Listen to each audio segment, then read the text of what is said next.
ಗೊತ್ತಿದೆ ಏನ್ ಮಾಡಿದ್ರೆ ನಾವು ಉದ್ಧಾರ ಆಗ್ತೀವಿ, ಏನ್ ಮಾಡಿದ್ರೆ ಹಾಳಾಗ್ತೀವಿ ಅಂತ ಸಂಪೂರ್ಣ ಗೊತ್ತಿದೆ ನಿಮ್ಮೆಲ್ಲರಿಗೂ. ಆದಾಗ್ಯೂ ಕೂಡ ಕಾಲೇಜು ಶಿಕ್ಷಣ ಇಲಾಖೆ, ಗವರ್ಮೆಂಟ್ ಆರ್ಟ್ಸ್ ಕಾಲೇಜು, ಇಲ್ಲಿರುವ ಪ್ರಾಂಶುಪಾಲರು, ರಾಜ್ಯ ಸರ್ಕಾರದಲ್ಲಿರುವ ಪ್ರಧಾನ ಕಾರ್ಯದರ್ಶಿಗಳು, ಜವಾಬ್ದಾರಿ ಹೊತ್ತವರ ಕಾಳಜಿ ಏನು ಅಂದ್ರೆ, ಇಲ್ಲ ನಮ್ಮ ಮಕ್ಕಳನ್ನ ಯೋಗ್ಯರನ್ನಾಗಿಸಬೇಕು, ಗಟ್ಟಿ ಪ್ರಜೆಗಳನ್ನಾಗಿಸಬೇಕು. ಆರ್ಟ್ಸ್ ಇರಲಿ, ಕಾಮರ್ಸ್ ಇರಲಿ, ಸೈನ್ಸ್ ಇರಲಿ, ತಾಂತ್ರಿಕ ಶಿಕ್ಷಣ ಇರಲಿ, ಆ ವ್ಯಕ್ತಿಗಳು ನಾಳೆ ಪದವಿ ಮುಗಿಸಿ ಹೊರಬಂದ ಮೇಲೆ ಉತ್ಪಾದಕರಲ್ಲದ ಬಳಕೆದಾರರಾಗಬಾರದು. They shouldn't become unproductive users ಆಗಬಾರದು. he or she shouldn't become a liability. He should be an asset. Our students should be ಸಮಾಜದ ಆಸ್ತಿ ಆಗಬೇಕೇ ಹೊರತು ಭಾರ ಆಗಬಾರದು. ಸಮಾಜದಲ್ಲಿರುವ ಸಮಸ್ಯೆಗಳನ್ನ ಪರಿಹಾರ ಮಾಡುವ ವ್ಯಕ್ತಿಗಳಾಗಬೇಕೇ ಹೊರತು ಬರೀ ಬೆರಳು ಮಾಡಿ ತೋರಿಸಿ ಕಟ್ಟೆ ಮೇಲೆ ಕೂತ್ಕೊಂಡು ಒಣ ಏನು ಕೆಲಸಕ್ಕೆ ಬಾರದ ಗೋಲ್ಡು, ಗಾಸಿಪ್, ಸಿನಿಮಾ, ಇನ್ನಿತರೆ ಉಡಾಫೆ ಮಾತುಗಳನ್ನು ಆಡಿಕೊಂಡು 30-35 ವಯಸ್ಸು ಮುಗಿಯುವವರೆಗೆ ರಾಜನ ತರ ಬರೀ ದಿಮಾಗಿನಿಂದ ಬದುಕಿ 30 ದಾಟಿದ ಮೇಲೆ, ಮದುವೆ ಆದ ಮೇಲೆ, ಮನೆ ಇಲ್ಲದಾಗ, ಮಗು ಹುಟ್ಟಿದ ಮೇಲೆ ಆಸ್ಪತ್ರೆಗೆ ಸೇರಿಸಲಿಕ್ಕೆ ಕಾಸು ಇಲ್ಲದಾಗ, ಹೆಂಡತಿ ಮನೆಗೆ ಬಂದ್ರೆ ಒಂದು ಸೀರೆ ಕೊಡಲಿಕ್ಕೆ ಯೋಗ್ಯತೆ ಇಲ್ಲದ ಅಯೋಗ್ಯರಾಗಬಾರದು. ಅದಕ್ಕೆ ಏನ್ ಮಾಡ್ತಿದ್ದಾರೆ ನಿಮ್ಗೆಲ್ಲ ಈ know yourself, communication skills, reasoning and aptitude, career guidance, digital literacy ಇದೆಲ್ಲವನ್ನ ಹೇಳಿಕೊಡುವ ಪ್ರಯತ್ನವನ್ನ ಮಾಡುತ್ತಿದ್ದಾರೆ. ನಾನು ಪೊಲೀಸ್ ಅಧಿಕಾರಿಯಾದ ಕಾರಣ ಎಕ್ಸ್ರೇ ಮಷೀನಲ್ಲಿ ಬಾಡಿ ಹಾಕಿದರೆ ಯಾವ ರೀತಿ ದೇಹದಲ್ಲಿರುವ ನ್ಯೂನತೆಗಳನ್ನೆಲ್ಲ ಅದು ನಿಮಗೆ ತೋರಿಸುತ್ತೋ, ಒಂದು ವರ್ಗ, ಒಂದು ಗುಂಪನ್ನ ಒಬ್ಬ ಪೊಲೀಸ್ ಅಧಿಕಾರಿಯಾಗಿ ನಾವು ನೋಡಿದ್ರೆ ನಮಗೆಲ್ಲ ಗೊತ್ತಾಯ್ತದೆ, ಬೈ ಎಕ್ಸ್ಪೀರಿಯನ್ಸ್ ಬಂದ್ಬಿಡುತ್ತೆ. ನಾನಲ್ಲ, ನೀವೇ ನಿಮ್ಮನ್ನೇ ನಾಳೆ national police academy of Hyderabad 2 ವರ್ಷ ಟ್ರೈನಿಂಗ್ ಕೊಟ್ರೆ, IPS ಕೂಡ ತರಬೇತಿಯನ್ನು ನಿಮಗೆ ಕೊಟ್ರೆ, IAS ಅಧಿಕಾರಿಗಳಿಗೆ ಕೊಡ್ತಕ್ಕಂಥ ತರಬೇತಿಯನ್ನು ವಿಧಾನಸೌಧದಲ್ಲಿ ನಿಮಗೆ ಕೊಟ್ರೆ, ನೀವು ನನ್ನಂತೆ ಆಡಳಿತ ಮಾಡ್ತೀರಾ. ಅದರಲ್ಲಿ ಏನು there is nothing new, there is nothing special about civil service. What matters is mindset. What matters is mindset. Whether I am having that mindset to grow in life. ಬದುಕಿನಲ್ಲಿ ನನ್ನ ಅಪ್ಪ ಅಮ್ಮ ಬಹಳಷ್ಟು ಕಷ್ಟಪಟ್ಟು ನನ್ನನ್ನ ಕಾಲೇಜಿಗೆ ಕಳಿಸ್ತಾ ಇದ್ದಾರೆ. ನಾನು ಏನ್ ಮಾಡಬೇಕು ಅನ್ನೋ ಪರಿಜ್ಞಾನ ನಮಗಿದೆಯಾ ಅನ್ನುವುದು ನಮ್ಮ ಮುಂದಿನ ಬದುಕನ್ನ ನಿರ್ಧಾರ ಮಾಡುತ್ತೆ. ಸೊ ದುರಾದೃಷ್ಟವಶಾತ್ ನಿಮ್ಮ ಅದೃಷ್ಟ ಏನಂದ್ರೆ ಅಂಗೈಯಲ್ಲೇ ವಿಶ್ವವಿದೆ. ದುರಾದೃಷ್ಟ ಏನಂದ್ರೆ ಬಹಳಷ್ಟು ಭ್ರಮೆ ಈ ಪ್ರೆಸೆಂಟ್ ಜನರೇಷನ್ ಅನ್ನ ಕಾಡ್ತಿದೆ. Best example Siddhartha. ಒಬ್ಬ ಸಿದ್ಧಾರ್ಥ ಅಂತ ಒಬ್ಬ ರಾಜಕುಮಾರನಿದ್ದ. ಅವನ ತಂದೆ ಹೆಸರು ಶುದ್ಧೋಧನ. ಅವನಿಗೆ ಒಬ್ಬ ಜ್ಯೋತಿಷಿ ಏನೋ ಹೇಳದ ಅಂತ ಹೇಳಿ ಮಗನಿಗೆ ವಾಸ್ತವಿಕ ಪ್ರಪಂಚ, ಅವನಿಗೆ ದುಃಖಗಳು ಗೊತ್ತಾಗಬಾರದು ಅಂತ ವೈಭೋಗದ ಅರಮನೆಯನ್ನ ನಿರ್ಮಾಣ ಮಾಡದ. ನನ್ನ ಮಗನಿಗೆ ದುಃಖ ಅಂದ್ರೆ ಗೊತ್ತಾಗಬಾರ್ದು, ಹಸಿವಂದ್ರೆ ಗೊತ್ತಾಗಬಾರ್ದು, ನೋವಂದ್ರೆ ಗೊತ್ತಾಗಬಾರ್ದು ಅಂತ ಹೇಳಿ ಆ ಅರಮನೆಯಲ್ಲೇ ಸಕಲ ವೈಭೋಗಗಳನ್ನು ಇಟ್ಟು ಅವನನ್ನ ಬೆಳೆಸ್ತ. ಯೌವನ ಮೀರಿತು, ಮದುವೆನೂ ಆಯ್ತು, ಮಗನೂ ಆದ. ಅವನಿಗೆ ಒಂದು ದಿನ ಆ ವ್ಯಕ್ತಿ ಆ ತಂದೆ ನಿರ್ಮಾಣ ಮಾಡಿದ ವೈಭೋಗದ ಅರಮನೆಯಿಂದ ಹೊರಗಡೆ ಬಂದ. ಪ್ರಯತ್ನ ಪೂರ್ವಕವಾಗಿ ಏನಲ್ಲ, wilfully he did come. It was just curiosity. ತನ್ನ ಸಹಾಯಕದೊಂದಿಗೆ ಹೊರಗಡೆ ಬಂದಾಗ ವಾಸ್ತವ ಪ್ರಪಂಚ ಆ ವ್ಯಕ್ತಿಯನ್ನ ಯೋಚಿಸುವಂತೆ ಮಾಡಿತು. ಅವನ ಕಂಡಿದ್ದು 4 ಎಲ್ಲವನ್ನೂ ನೋಡಿದ್ರು. ಅವನ ಮೇಲೆ ಪ್ರಭಾವ ಬೀರಿದ 4 ದೃಶ್ಯಗಳು. ಅದು ನಿಮಗೆಲ್ಲ ಗೊತ್ತಿದೆ. ಸಾಮಾನ್ಯ ಪ್ರಶ್ನೆಯಾಗಿ ಆರಂಭವಾದ ಅವನ ಕೌತುಕತೆ, ಅವನ ಕ್ಯೂರಿಯಾಸಿಟಿ ಅವನನ್ನ ಒಂದು ಬಹುದೊಡ್ಡ ಬೌದ್ಧಿಕ ಪ್ರಯಾಣವನ್ನು ತೆಗೆದುಕೊಳ್ಳುವಂತೆ ಮಾಡಿತು. ಆ ಪ್ರಯಾಣ 12 ವರ್ಷಗಳ ಕಾಲ ತದನಂತರ ಅವನನ್ನ ಬುದ್ಧನನ್ನಾಗಿಸಿತು. ಒಬ್ಬ ರಾಜಕುಮಾರ ಸಿದ್ಧಾರ್ಥ ಬುದ್ಧನಾದ. ಏನನ್ನ ಹುಡುಕಿ ಹೋದ? ಪ್ರಶ್ನೆಗೆ ಉತ್ತರಗಳನ್ನು ಹುಡುಕಿ ಹೋದ. ಸಾಮಾನ್ಯವಾಗಿ ನನ್ನ ಅನುಭವ ಹೇಳೋದು, ಹೆಚ್ಚು ಕಡಿಮೆ ನಾವೆಲ್ಲ ಆ ಸಿದ್ಧಾರ್ಥನ ಬದುಕನ್ನು ಬದುಕ್ತಾ ಇದ್ದೀವಿ. ಕೃತಕವಾಗಿ ನಿರ್ಮಾಣವಾಗಿರ್ತಕ್ಕಂಥ ಅರಮನೆ ನಾವೆಲ್ಲ ಬದುಕ್ತಾ ಇರೋದು ಯಾವುದೋ ಕ್ಷಣಿಕ ಸುಖ,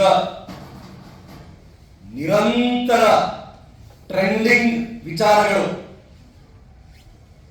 10 ಸೆಕೆಂಡ್ ಅಷ್ಟೇ ಗಂಟೆಗಟ್ಟಲೆ ಭಾಷಣ, ಒಂದು ಸಿನಿಮಾ ನೋಡೋದು, ಟೆಸ್ಟ್ ಮ್ಯಾಚ್ ನೋಡೋ ವ್ಯವಧಾನ, ಪೇಷನ್ಸ್ ನಮ್ಮಲ್ಲಿಲ್ಲ. ನಮಗೆ T20 ಬೇಕು, ಒನ್ ಡೇ ನೋಡ್ಲಿಕ್ಕೆ ಆಗಲ್ಲ.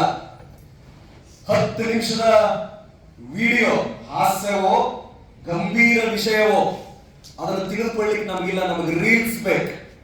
We want reels, we want instant encapsulated complete content in 1 minute. ನಮಗದು ಬೇಕು. ಇದು ಟ್ರೆಂಡಿಂಗ್ ಇರ್ತಕ್ಕಂಥ ವಿಚಾರ. ಈ ಟ್ರೆಂಡಿಂಗ್ ವಿಚಾರಗಳು ವಾಸ್ತವದಿಂದ ನಮ್ಮನ್ನು ದೂರ ಮಾಡಿದೆ.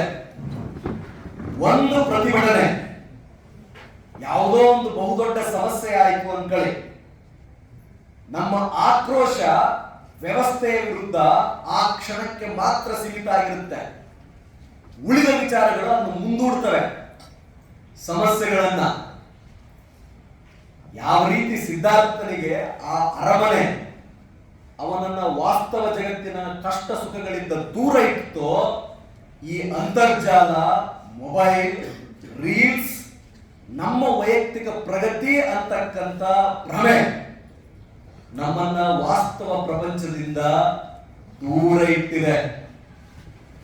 ಆ ಸಿದ್ಧಾರ್ಥ ಪ್ರಯತ್ನ ಪೂರ್ವಕವಾಗಿ ಯಾವ ರೀತಿಯ ಬೌದ್ಧಿಕ ಪ್ರಪಂಚದ ಜ್ಞಾನದ ಉತ್ತರದ ಹಿಂದೆ ಹೊರಟನೋ, ಹಾಗೆ ಬೆಂಗಳೂರಾಗಿರ್ಲಿ, ಕರ್ನಾಟಕ ಆಗಿರ್ಲಿ, ಭಾರತ ದೇಶ ಆಗಿರ್ಲಿ, ಇನ್ನೊಂದು ದೇಶವಾಗಿರ್ಲಿ, ನಮ್ಮ ಬದುಕು ಉದಾತ್ತವಾಗಿರ್ಬೇಕು.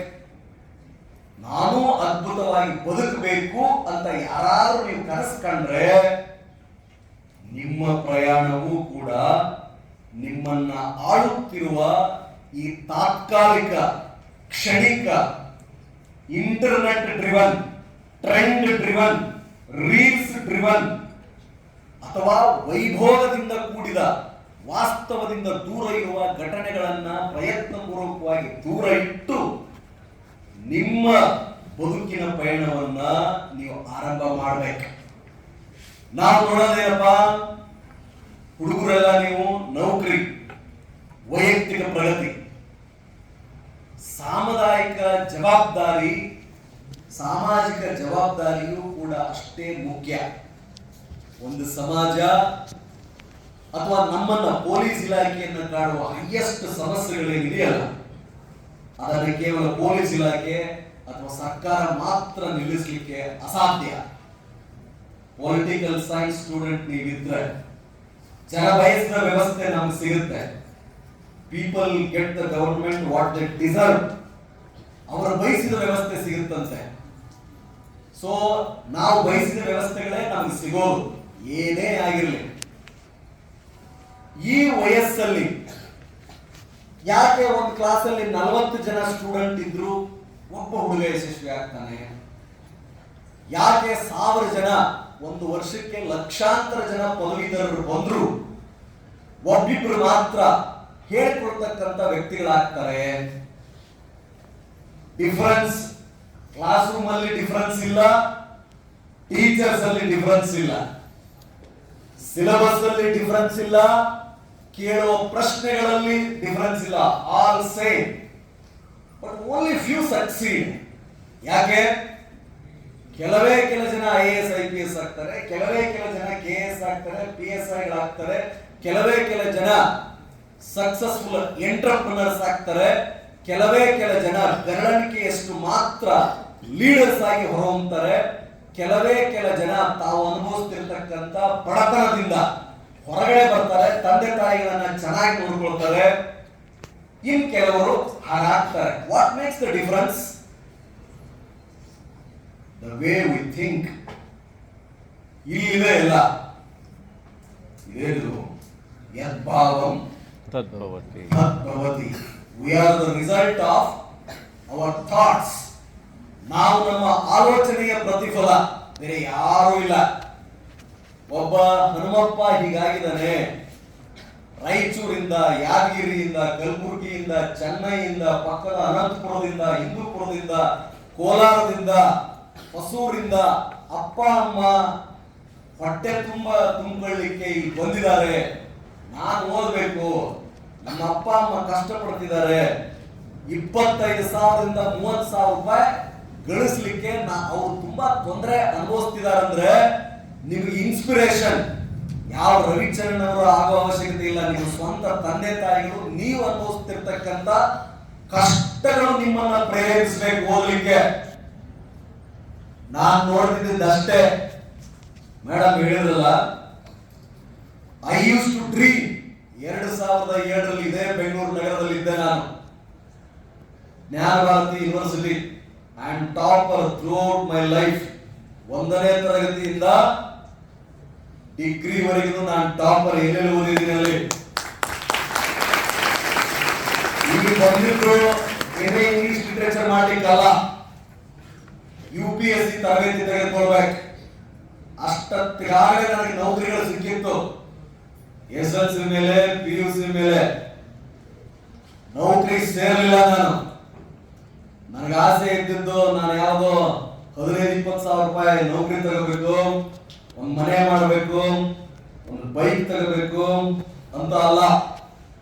ನನ್ನ ತರ ಎಷ್ಟು ಜನ ನಮ್ಮ ಊರಲ್ಲಿ, ರಾಜ್ಯದಲ್ಲಿ ಕಷ್ಟಪಡ್ತಿದ್ದಾರೆ, ಅವರಿಗೆ ಪರಿಹಾರ ಕಂಡು ಹಿಡಿಯೋ ವ್ಯಕ್ತಿ ನಾನು ಆಗ್ಬೇಕು. ನನ್ನ ತಂದೆ ತಾಯಿ ತರ ಎಷ್ಟು ಜನ ಬೆಂಗಳೂರಿಗೆ ಕೆಲಸಕ್ಕೆ ಬರ್ತಾರೋ, ಮುಂಬರಲಿರುವ ಎಲ್ಲಾ ತಂದೆ ತಾಯಿಗಳಿಗೆ ರಕ್ಷಣೆ ಒದಗಿಸ್ತಕ್ಕಂಥ ಕೆಲಸಕ್ಕೆ ನಾನು ಹೋಗ್ಬೇಕು. ಯಾರ್ಯಾರು ಜಾತಿ ಕಾರಣಕ್ಕೆ, ಬಣ್ಣದ ಕಾರಣಕ್ಕೆ, ಭಾಷೆ ಕಾರಣಕ್ಕೆ, ಬಡತನದ ಕಾರಣಕ್ಕೆ ನನ್ನ ಕೈಲಿ ಆಗಲ್ಲ ಅಂತ ಮನೆಯಲ್ಲಿ ಇರ್ತಾರೋ ಅವರೆಲ್ಲರಿಗೂ ನಾನೊಂದು ಮಾದರಿ ಆಗ್ಬೇಕು. ಹಣ ಇರ್ಲಿ, ಜಾತಿಯ ಬಲ ಇರ್ಲಿ, ಊರಿನ ಬಲ ಇರ್ಲಿ, ತಲೆ ಸರಿಯಾಗಿದ್ರೆ, ಸಾಧಿಸುವ ಛಲ ಒಂದಿದ್ರೆ, ಓ ಈಗ ಆಗ್ಬಹುದಯ್ಯ ಅನ್ನೋ ಎಕ್ಸಾಂಪಲ್ ಸೆಟ್ ಮಾಡಬೇಕು ಅಂತ ಬೆಂಗಳೂರಿಗೆ ನಾನು ಬಂದಿದ್ದು. ಈ ಮೆಜೆಸ್ಟಿಕ್ ಇದೆಯಲ್ಲ, ಇಲ್ಲಿಂದ ಜ್ಞಾನ ಭಾರತಿವರೆಗೂ 7 ರೂಪಾಯಿ ಅವಾಗ ಇದ್ದಿದ್ದು. ಅದನ್ನ ಉಳಿಸ್ಲಿಕ್ಕೆ ಇಲ್ಲಿಂದ ನಾನು ಅಲ್ಲಿವರೆಗೂ ರನ್ನಿಂಗ್ ಮಾಡ್ತಿದ್ದೆ. ನಿಮಗೆ ಯಾಕೆ ಕಥೆ ಹೇಳ್ತಿದ್ದೀನಿ? ನಾನು ಒಬ್ಬ ಐಸಿ ಕಾರ್ಡ್ ವ್ಯಕ್ತಿ. There is no need for me to tell my story. ನನಗೆ ಗೊತ್ತಿದೆ. ಪ್ರಾಂಶುಪಾಲರು ನಾಗೇಂದ್ರ ಸರ್ ಕೇಳ್ತಾ ಇದ್ದೆ, ಸರ್ನ ಇವ್ರ ಬ್ಯಾಕ್ ಗ್ರೌಂಡ್ ಏನ್ ಸರ್? ಆಗರಪ್ಪ ಶ್ರೀಮಂತರ ಮಕ್ಕಳ ಇಲ್ಲ ಸರ್, ಬಡತನದಿಂದ ಬಂದವರೇ. ಅದರಲ್ಲೇ ಎಂತ ಬಡತನ ಸರ್, ಅವ್ರು ಹೇಳಿದ್ರು, ನೀವೇನಿದ್ದೀರಲ್ಲ ನಿಮ್ಮಲ್ಲಿ ನನ್ನನ್ನು ನಾನು ನೋಡ್ತೀನಿ. ನೀವೇನು ಅನುಭವಿಸ್ತಿರಲ್ಲ ಸಮಸ್ಯೆ, ಆ ಎಲ್ಲಾ ಸಮಸ್ಯೆಗಳನ್ನು ನಾನು ಅನುಭವಿಸಿದ್ದೀನಿ. ಬಡತನಕ್ಕೆ ಬಹುದೊಡ್ಡ ಮದ್ದು ಓದು. ದುಡಿದು ಶ್ರೀಮಂತನಾಗ್ತೀನಿ ಅಂತ ನೀವು ಯಾರಾದ್ರೂ ಅನ್ಕೊಂಡಿದ್ರೆ, ಕಲಿಯುವುದಲ್ಲಿ ದುಡ್ಡನ್ನ ದುಡಿಯುತ್ತೆ, ಮನುಷ್ಯ ದುಡಿಯಲ್ಲ. ದುಡ್ಡನ್ನ ದುಡಿಯುತ್ತೆ, ಮನುಷ್ಯ ದುಡಿದ್ರೆ ಬಹಳ ಪ್ರಾಮಾಣಿಕವಾಗಿ ನೀವು ಕೆಲಸ ಮಾಡಿದ್ರು ಬೆಂಗಳೂರಲ್ಲಿ 30-40 ಸೈಟ್, ಬಹಳ ದೂರ ಚಿಕ್ಕಬಳ್ಳಾಪುರ ಹತ್ರ 30-40 ಲಕ್ಷ. ಒಂದು ಬೈಕ್ ತಗೊಂಡ್ರೆ ಅದಕ್ಕೆ ಹಾಕೋ ಪೆಟ್ರೋಲ್ ನಿಮ್ಮ ದುಡಿಮೆಯ ಅರ್ಧ ಭಾಗ ಅದರಲ್ಲೇ ಹೊಂಟೋಯ್ತದೆ. ಒಂದು ಟೀ ಕುಡಿದ್ರೆ 15 ರೂಪಾಯಿ ಅಥವಾ 10 ರೂಪಾಯಿ, ಒಂದು ನಾಷ್ಟ, ಒಂದು ತಿಂಡಿಗೆ 50 ರೂಪಾಯಿ. ಯಾರು ಬಡತನದಲ್ಲಿದ್ದಾರೋ ಅವ್ರಿಗೆ ಈ ಅಂಕಿ, ಈ ಮುಖಬೆಲೆಯ ಅರ್ಥ ಗೊತ್ತಿರುತ್ತೆ.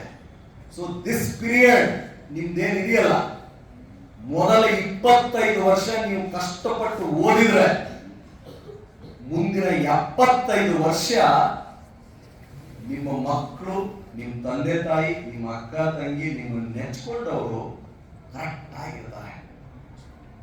ಇವಾಗ ಏನಾದ್ರು ನೀವು ನನ್ನ ಜೊತೆ ಇದ್ದವರು ಫೇಲ್ ಆದವರು ಸಾವಿರಾರು ಜನ ಇದ್ದಾರೆ, ನಾನು ನೋಡಿದ್ದೀನಿ ಕಣ್ಣಾರೆ. ನಾನು ಎಲ್ಲ ಸ್ಲಮ್ಮಲ್ಲಿ ಹುಟ್ಟು ಬೆಳೆದವ್ರು ನಾವೆಲ್ಲ. ನಾವೇನು ಬಂಗಾರದ ಸ್ಪೂನು, ಬೆಳ್ಳಿ ಸ್ಪೂನಿನ ಜನ ನಾನಂತೂ ಅಲ್ಲಪ್ಪ. ಹರಿದು ಚಡ್ಡೆ, ಹರಿದು ಪ್ಯಾಂಟು, ಯಾರೋ ಕೊಟ್ಟು ಶರ್ಟು, ಅದನ್ನು ಉಟ್ಕೊಂಡು ಒಂದು ಗುಂಪು ಕಟ್ಕೊಂಡು ಪ್ರತಿಭಟನೆಗಳನ್ನು ಮಾಡಿ, ಸಮಾನ ಮನಸ್ಕರನ್ನ ಕಟ್ಕೊಂಡು, ಸ್ಕಾಲರ್ಶಿಪ್ ಕೊಡದೆ ಹೋದ್ರೆ ಪ್ರಿನ್ಸಿಪಾಲ್ ವಿರುದ್ಧ ಪ್ರತಿಭಟನೆ ಮಾಡೋದು, ಹಾಸ್ಟೆಲ್ ಊಟ ಚೆನ್ನಾಗಿ ಕೊಡದೆ ಹೋದ್ರೆ ಊಟದ ಎಲ್ಲಾ ಪೂರ್ತಿ ಪಾತ್ರೆಗಳನ್ನೇ ಜಿಲ್ಲಾಧಿಕಾರಿಗಳ ಕಚೇರಿಗೆ ತೆಗೆದುಕೊಂಡು ಹೋಗುವಂತ ವ್ಯಕ್ತಿ ನಾನು. ದರ್ಪಣ್ ಜೈನ್ IAS ಆಫೀಸರ್ ಇದ್ದಾರೆ, ಕೇಳಿ, ಈಗಲೂ ನನ್ನ ಹೆಸರು ಹೇಳ್ತಾರೆ. ಗೌರಿಶಂಕರ್ ಹಾಸ್ಟೆಲ್ ಧಾರವಾಡ, ಒನ್ನಿ ಬೇಕಾದ್ರೆ ಹೋಗಿ ಕೇಳಿ. ಊಟ ಚೆನ್ನಾಗಿ ಕೊಡ್ತಿರಲಿಲ್ಲ ಅವನ ಕಳ್ಳನ ಮಗ ಒಬ್ಬ. ಎಲ್ಲ ಊಟ ತಗೊಂಡ್ಬಿಟ್ಟು ಜಿಲ್ಲಾಧಿಕಾರಿ ಕಚೇರಿಗೆ ಹೋಗಿ, ಸಾರ್ ಬನ್ನಿ ನಮ್ಮ ಜೊತೆ ಊಟ ಮಾಡಿದೀವಿ. ಇದನ್ನ ಹಾಸ್ಟೆಲ್ ಮಕ್ಕಳು ಅಂದ್ರೆ ಸರ್ಕಾರದ ಮಕ್ಕಳು ತಾನೇ, ನೀವು ಮಾತ್ರ ಒಳ್ಳೆ ಊಟ ಮಾಡಬಹುದು, ನಾವು ಈ ರೀತಿ ಅವಲಕ್ಕಿ ತಿನ್ಬೇಕಾ? ಈ ಸಾರಲ್ಲಿ ನೋಡಿ ಸರ್, ಬರೀ ನೀರಿದೆ, ಬೇಳೆ ಎಲ್ಲಿ ಹುಡುಕ್ಬೇಕು ನಾವು? ಈ ಚಿಕನ್ ಸಾರಲ್ಲಿ ನೋಡಿ ಸರ್, ಬರೀ ಎಲುಬಿಲ್ಲಿದೆ, ಮಾಂಸ ಎಲ್ಲೋಯ್ತು? ಹೀಗೆ ಕೇಳ್ಕೊಂಡು ಅವ್ರನ್ನ ಪ್ರತಿಭಟನೆ ಕರ್ಕೊಂಡ್ಬಿಟ್ಟಿದೆ. ಊಟ ನೀವು ಊಟ ಮಾಡಲೇಬೇಕು, ಅಲ್ಲಿವರೆಗೂ ಬಿಡಲ್ಲ. ವೀಣಾ ಶಾಂತೇಶ್ವರ್ ಅಂತ ಪುಣ್ಯಾತ್ಮ ಇದ್ದೆ ಒಬ್ರು, ಪ್ರಿನ್ಸಿಪಾಲ್ ಕರ್ನಾಟಕ ಆರ್ಟ್ಸ್ ಕಾಲೇಜ್. 750 ರೂಪಾಯಿ ಒಂದು ವರ್ಷಕ್ಕೆ ಸ್ಕಾಲರ್ಶಿಪ್ ಕೊಡೋರು, ಕರ್ನಾಟಕ ಆರ್ಟ್ಸ್ ಕಾಲೇಜ್ ಧಾರವಾಡ. 6 ತಿಂಗಳಾಯ್ತು ಅಡ್ಡಾಡ್ತಾನೆ ಇದೀವಿ, ಕೊಡ್ತಾನೆ ಇಲ್ಲ. ಸರಿಸುಮಾರು 400 ಜನ ಹುಡುಗರು ಕರ್ಕೊಂಡೋಗಿ ಎಲ್ಲ ಮೇನ್ ಆಫೀಸ್ ಕಲ್ಲು ಹೊಡ್ಬಿಟ್ಟಿದ್ವಿ. ಅಲ್ಲ ಸ್ವಾಮಿ, 750 ರೂಪಾಯಿ ನಿಮ್ಗೇನ್ ಚಿಕ್ಕದು? ನಾವು 1 ವರ್ಷ ಬದುಕ್ತೀವಿ ಸ್ಟೂಡೆಂಟ್ಸ್. ಅದರಲ್ಲಿ ಯಾಕೆ ಕೊಟ್ಟಿಲ್ಲ? ಸರ್ಕಾರ ದುಡ್ಡು ಕೊಡ್ಲಿಲ್ವಾ? ಬ್ಯಾಂಕ್ನವರು ಸಿಗ್ನೇಚರ್ ಮಾಡಲಿಲ್ವಾ? ನಿಮ್ಮ ಕ್ಲರ್ಕ್ ರಜೆ ಹೋದ್ನ ಸೂಪರ್ವಿಷನ್ ಮಾಡಬೇಕಾಗಿರ್ತಕ್ಕಂಥ ಅಡ್ಮಿನಿಸ್ಟ್ರೇಟಿವ್ ಆಫೀಸರ್ ಮಾರ್ಕಂಡವನ್ನ ಮಾಡಬೇಕು. ಇವತ್ತು ರಾತ್ರಿ ಒಳಗಡೆ ಡಿಸ್ಬರ್ಸ್ಮೆಂಟ್ ಮಾಡದ ಹೋದ್ರೆ ನೀವು FIR ಹಾಕ್ಸ್ತಿರೋ, ಅರೆಸ್ಟ್ ಮಾಡಿಸ್ತಿರೋ, ಇಲ್ಲಿಂದ ನಾವು ಕದಲಲ್ಲ. ಯಾಕೆ ಈ ಘಟನೆ ನಿಮ್ಗೆ ಉದಾಹರಣೆ ಕೊಡ್ತಿದ್ದೀನಿ? ಬರೀ ಓದು, ಬರೀ ಬರಹ ಅಂತ ಆದ್ರೆ ನೀವು ಅಲಂಕರಿಸಲ್ಪಟ್ಟ ಒಬ್ಬ ಗುಲಾಮನಾಗಿ ತಯಾರಾಗ್ತೀರಾ. ಡೆಕಾರೇಟೆಡ್ ಸ್ಲೇವ್. ಅರ್ಥ ಆಗ್ತಿದ್ಯಾ? ದೊಡ್ಡ ಅಧಿಕಾರಿ ಆದ್ರೂ ದಮ್ಮೇ ಇಲ್ಲ ಅವನಿಗೆ, ಧೈರ್ಯನೇ ಇಲ್ಲ ಬಡವರ ಪರ ನಿಲ್ಲೋದು, ಅನ್ಯಾಯದ ವಿರುದ್ಧ ಹೋರಾಡೋದಂದ್ರೆ ಅವ್ನು ತಗೊಂಡೇನು ಉಪ್ಪಿನಕಾಯಿ ನೆಕ್ಕದಂಗೆ ನೆಕ್ಕಬೇಕಾ? ಏನೂ ಆಗಲಿಲ್ಲ, ಸಾಮಾನ್ಯ ಪ್ರಜೆ ಆದ್ರೂ ಇದು ನನ್ನ ರಾಜ್ಯ, 34 ಸರ್ಕಾರಿ ಇಲಾಖೆ, 5 ಲಕ್ಷ ಸರ್ಕಾರಿ ನೌಕರರು, 4 ಲಕ್ಷ ಕೋಟಿ ಬಜೆಟ್ ನಂದೇ. ಈ ರಾಜ್ಯಕ್ಕೆ ಸೇರಿದ್ದು ಒಬ್ಬ ಪೊಲೀಸ್ ಪೇದೆಯಿಂದ DGP ವರೆಗೆ ಒಬ್ಬ ಪೌರ ಕಾರ್ಮಿಕರಿಂದ ಹಿಡಿದು ಮುಖ್ಯ ಕಾರ್ಯದರ್ಶಿಯವರೆಗೆ ಇವರೆಲ್ಲ ಇರೋದು ನಮ್ಮ ಯೋಗಕ್ಷೇಮವನ್ನು ನೋಡಿಕೊಳ್ಳಲಿಕ್ಕೆ. ಇವನ್ ತಪ್ಪು ಮಾಡಿದ್ರೆ ನಾನು ಪ್ರಶ್ನೆ ಮಾಡಬೇಕು ಅನ್ನೋ ಧೈರ್ಯ ನಿಮಗೆ ಬರ್ಬೇಕು, ಬೆಳಿಬೇಕು. ಜೀವನ, ಸಮಾಜ ಒಳಿತಿಗಾಗಿ ಎಲ್ಲವನ್ನೂ ತ್ಯಾಗ ಮಾಡುವ ಗುಣ ನಿಮ್ಮಲ್ಲಿ ಬರಬೇಕು. ಭಗತ್ ಸಿಂಗನಿಗಿದ್ದ ಗುಣ, ಆಜಾದನಿಗಿದ್ದ ಸ್ವಾಭಿಮಾನ, ಒಬ್ಬ ಬುದ್ಧನಿಗಿದ್ದ ನೈತಿಕ ಪ್ರಜ್ಞೆ, ಈಗಿನ ಜನಾಂಗಕ್ಕೆ ಇದು ಒಂದು ನಿಮಗೆ ಬಂದ್ಬಿಟ್ರೆ ಇನ್ಫಾರ್ಮೇಶನ್ ಏನು ಮೊಬೈಲ್ ಅಲ್ಲಿ ಇದೆ, ಧೈರ್ಯ ಅದು ತಂದ್ಕೊಡಲ್ಲ ನಿಮಗೆ. ಆ ಛಾತಿ, ಆ ಸ್ವಾಭಿಮಾನ ಮಾರ್ಕೆಟ್ ಅಲ್ಲಿ ಸಿಗಲ್ಲ. ಅದು ನೀವೇ ಬೆಳೆಸ್ಕೊಳ್ಬೇಕು. ಅದು ನಿಮ್ಮ ಟೇಸ್ಟ್ ಅಲ್ಲಿ ಇರ್ತದೆ, ನಿಮ್ಮ ಮಾತಿನಲ್ಲಿ ಇರ್ತದೆ. ಒಬ್ಬ ವ್ಯಕ್ತಿ ಹೇಗಿದ್ದಾನೆ, ಒಂದು ಟಾಪಿಕ್ ಬಗ್ಗೆ 5 ಸೆಂಟೆನ್ಸ್ ಅವನು ಹೇಳಿದ್ರೆ ಅವನ್ನ ಏನದು ಕುಂಡಲಿ ಹೇಳ್ಬಿಡ್ಬೋದು. ಒಬ್ಬ ವ್ಯಕ್ತಿ ಈ ರಾಜ್ಯದ ಅರಣ್ಯ ಸಂಪತ್ತಿನ ಬಗ್ಗೆ 5 ಸೆಂಟೆನ್ಸ್ ಹೇಳಯ್ಯ ಅಂತ ಹೇಳಿದಾಗ ನೀವೇನ್ ಸೆಂಟೆನ್ಸ್ ಹೇಳ್ತೀರಲ್ಲ, ಅದ್ರಲ್ಲಿ ನೀವು ಎಂತವರು ಅಂತ ನಾನು ಹೇಳ್ತೇನೆ. ಈ ರಾಜ್ಯದ ಏನಪ್ಪಾ ಮೂಲಭೂತ ಸೌಕರ್ಯ, ಇದರ ಬಗ್ಗೆ 5 ಸೆಂಟೆನ್ಸ್ ಹೇಳಯ್ಯ ಅಂತ ನಿಮ್ಗೆ ಯಾರಿಗಾದ್ರೂ ಕೇಳಿದ್ರೆ ನೀವೇನ 5 ಸೆಂಟೆನ್ಸ್ ಹೇಳ್ತಿರಲ್ಲ, ಅದ್ರಲ್ಲಿ ನೀವು ಯಾರು, ಇದುವರೆಗೂ ನೀವು ಏನ್ ಕಲಿತ್ರಿ, ನಿಮ್ ತಂದೆ ತಾಯಿಗಳು ನಿಮ್ಗೆ ಏನ್ ಕಲಿಸಿದ್ರು, ನಿಮ್ ಶಿಕ್ಷಕರಿಗೆ ಏನ್ ಕಲಿಸಿದ್ರು ಅನ್ನೋ ಒಟ್ಟಾರೆ ಅಭಿಪ್ರಾಯ ನಮಗೆ ಬಂದಿರುತ್ತೆ. ನೀವೇನ್ ಆಗ್ತೀಯಾ, ಏನ್ ಮಾಡ್ತಿದೀಯಾ ಅನ್ನೋದನ್ನು ಹೇಳಿದಾಗ ವೈ ದಿಸ್ ಇಸ್ ಎಸೆನ್ಷಿಯಲ್. ಇದೇ ಗುಣಗಳನ್ನ presidency university, Reva university, Gitam university, alliance university, Jain university, Christ university, ಇಲ್ಲಿ ಪ್ಯಾಕೇಜ್ ಅಲ್ಲಿ ಒಳ್ಳೆ ಕಾರ್ಪೊರೇಟ್ ಸ್ಟೈಲ್ ಅಲ್ಲಿ ಡೆಲ್ಲಿ, ಮುಂಬೈ, ಹೈದರಾಬಾದ್ ಇಂದ ಜನರನ್ನ ಕರೆಸಿ ಏನು ಕಲಿಸ್ತಾರೆ ಅವ್ರಿಗೆ, ನಥಿಂಗ್ ಎಲ್ಸ್. ಅದನ್ನಾಗಿದ್ರೆ ಗೌರ್ಮೆಂಟ್ ಆರ್ಟ್ಸ್ ಕಾಲೇಜಲ್ಲಿ ಕಲಿಯೋ ನಮ್ಮ ಹುಡುಗರು ಹೇಗೆ ಕಲಿಯೋದು? ದೇವನೂರು ಮಹಾದೇವ್ ಅಂತ ಒಬ್ಬ ಪುಣ್ಯಾತ್ಮ ಇದ್ದಾನೆ ನಮ್ಮ ರಾಜ್ಯದಲ್ಲಿ, ಒಳ್ಳೆ ಪುಸ್ತಕಗಳನ್ನ ಬರೆದಿದ್ದಾರೆ, ಲೈಬ್ರರಿ ಇರುತ್ತೆ, ಹೋಗಿ ಓದಿ. ಬಾಬಾ ಸಾಹೇಬ್ ಅಂಬೇಡ್ಕರ್ 3 ಪುಸ್ತಕ ಅವ್ರು ಸಿಕ್ಕಾಪಟ್ಟೆ ಬರೆದಿದ್ದಾರೆ. 3 ಪುಸ್ತಕ ಓದಿ ಸಾಕು. ಸ್ವಾತಂತ್ರ್ಯ ಹೋರಾಟಗಾರರು ಯಾರಾದ್ರೂ ಇಷ್ಟ ನಿಮಗೆ? ಅಣ್ಣ ಬಸವಣ್ಣ ಒಬ್ಬ ವಚನಕಾರ. ನಿಮ್ಗೆ ಯಾರು? ಕೆಂಪೇಗೌಡರ ಬಗ್ಗೆ, ಮದಕರಿ ನಾಯಕನ ಬಗ್ಗೆ, ಮೈಸೂರಿನ ನಾಲ್ವಡಿ ಕೃಷ್ಣರಾಜ ಒಡೆಯರ ಬಗ್ಗೆ ಒಂದೊಂದು ಪುಸ್ತಕ ಸಂಪೂರ್ಣ ಓದ್ರಿ. ಇಂದಿನ ಜನಾಂಗದ ಬಹುದೊಡ್ಡ ದೌರ್ಭಾಗ್ಯ ಅಂದ್ರೆ ಓದಿನ ಹವ್ಯಾಸ ನಿಂತು ಹೋಗಿರೋದು. ನಾನೊಬ್ಬ IPS ಅಧಿಕಾರಿ, ನನಗೇನಿದೆ ಓದೋ ಅವಶ್ಯಕತೆ? ಮೇಡಮ್ ಹೇಳಿದ್ರಲ್ಲ, ಮೇಡಮ್ ಅವರ ಸಂಪರ್ಕಕ್ಕೆ ನಾನು ಬಂದಿದ್ದು. ನಾನು MA ಇಂಗ್ಲಿಷ್ ಲಿಟರೇಚರ್ ಅರ್ಥ ಮಾಡಿ ಹೋಗಿದ್ದೆ. ಲಿಟರೇಚರ್ ಅಂದ್ರೆ ತುಂಬಾ ಇಷ್ಟ ನನಗೆ. ಐ ಆಮ್ ಪರ್ಸ್ಯೂಯಿಂಗ್ ಇಟ್ ನಾವ್. 4 ಸೆಮೆಸ್ಟರ್ ಕಷ್ಟಪಟ್ಟು ಒಬ್ಬ ಟ್ಯೂಟರ್ ಇಟ್ಕೊಳ್ತೇನೆ. ಪರೀಕ್ಷೆ 1 ತಿಂಗಳು ಮುಂದಿದ್ದಾಗ ನಾನು ಸ್ವತಃ ಆನ್ಲೈನ್ ಕ್ಲಾಸ್ ತಗೊಳ್ತೀನಿ. MA English first year complete ಮಾಡಿದ್ದೀನಿ. ಲಕ್ಕಿಲಿ ಮಾರ್ಕ್ಸ್ ಏನು ಬಹಳ ಬಂದಿಲ್ಲ, 60, 55 ಹಿಂಗೆ ಬಂದಿದೆ. I have completed. ನನಗೆ ಅರಿಸ್ಟಾಟಲ್, ಪ್ಲೇಟೋ ಅಂದ್ರೆ ಪಂಚಪ್ರಾಣ, ಗ್ರೀಕ್ ಸ್ಟಡೀಸ್ ನನಗೆ ಮಾಡೆಲ್. ಓಹೋ, ಇಂಥ ಒಂದು ಕಲ್ಪನೆಯನ್ನ ಪುಣ್ಯಾತ್ಮ ಕ್ರಿಸ್ತ ಪೂರ್ವದಲ್ಲಿ ಕಂಡರೆ. ಸಾಕ್ರಟಿಸ್ ಸತ್ಯಕ್ಕಾಗಿ ಹೆಮಲಾಕ್ ಪಾಯ್ಸನ್ ಕೊಟ್ರ ಅವನಿಗೆ. I have completed MA in public administration. ನಾನು ಓದಿ ಮುಗಿಸಿದ್ದೀನಿ. ಕುವೆಂಪು ಅಂದ್ರೆ ನನಗೆ ಪಂಚಪ್ರಾಣ. ಆ ವ್ಯಕ್ತಿ ಮುಂದೆ ನನಗೆ ಪುಸ್ತಕ ಸಿಕ್ಕರೆ ಸಾಕು, ಏನು ಸಿಗಲ್ಲ. PG diploma in Kuvempu studies I am doing. October ಪರೀಕ್ಷೆ ಬರೀತಾ ಇದ್ದೇನೆ. ಬಾಬಾ ಸಾಹೇಬರು ನನ್ನ ಮನಸ್ಸಲ್ಲೂ ಇದ್ದಾರೆ, ಮಾತಲ್ಲೂ ಇದ್ದಾರೆ, ಕೃತಿಯಲ್ಲೂ ಇದ್ದಾರೆ. I have completed post graduation diploma in Ambedkar studies. ಅದನ್ನು ಕಂಪ್ಲೀಟ್ ಮಾಡಿದ್ದೇನೆ. PhD ಮಾಡಬೇಕು ಪೊಲೀಸಿಂಗ್ ಅಲ್ಲಿ ನಾನು ಕೆಲಸ ಮಾಡಿದೆ. ಕಲಬುರಗಿ, ಬೆಳಗಾವಿ, ಬಳ್ಳಾರಿ, ಹೊಸಪೇಟೆ, ದಾವಣಗೆರೆ, ಶಿವಮೊಗ್ಗ, ಹಾಸನ, ಮೈಸೂರು, ಬೆಂಗಳೂರು ಗ್ರಾಮಾಂತರ, DCP ವೆಸ್ಟ್, ನನ್ನ ಅನುಭವಗಳನ್ನೆಲ್ಲ ಸೇರಿ ಯಾರಿಗೋ ಹೇಳಿದ್ರೆ ಅರ್ಥ ಆಗಲ್ಲ, ಒಂದು ಥೀಸಿಸ್ ರೂಪದಲ್ಲಿ ಬರೀಬೇಕು. ಮುಂದೆ ಯಾರು ಪೊಲೀಸ್ ಇಲಾಖೆಗೆ PSI ಇಂದ ಹಿಡಿದು IPS ಅಧಿಕಾರಿಗಳಿಗೆ ಜಾಯಿನ್ ಆಗ್ತಾರೆ ಅವರಿಗೆ ಅದು ಹ್ಯಾಂಡ್ ಬುಕ್ ತರ ಇರ್ಬೇಕು.